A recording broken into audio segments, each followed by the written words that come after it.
রোজার নামই যদি হয় শুধু ইবাদত, তাহলে তার অর্থ দাঁড়াবে বছরের ভিতরে একটা মাসের জন্য আপনি আল্লাহর গোলাম, আর 11 মাসের জন্য শয়তানের গোলাম হতে কেউ রাজি আছে?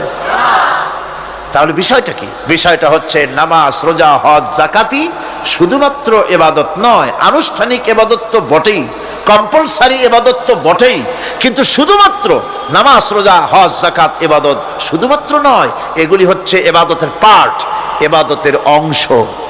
বরং জীবনের সব ক্ষেত্রে আল্লাহর হুকুমকে মানার নামই হচ্ছে, দিকে নামাজ রোজা করছি, অন্যদিকে আল্লাহর আইনের প্রতিটি ধারাকে লঙ্ঘন করে চলছে, মিথ্যা ওয়াদা করে, মিথ্যা কথা বলে, সুদ খায়, ঘুষ খায়, জেনা করে, এরপরে অন্যের হক নষ্ট করে, প্রতিবেশীর হক নষ্ট করে। এই যদি অবস্থা হয়, মুসলমানের আজ লাঞ্ছিত কেন? আল্লাহর ওয়াদা কি মিথ্যা? নাউযুবিল্লাহি মিন যালিক।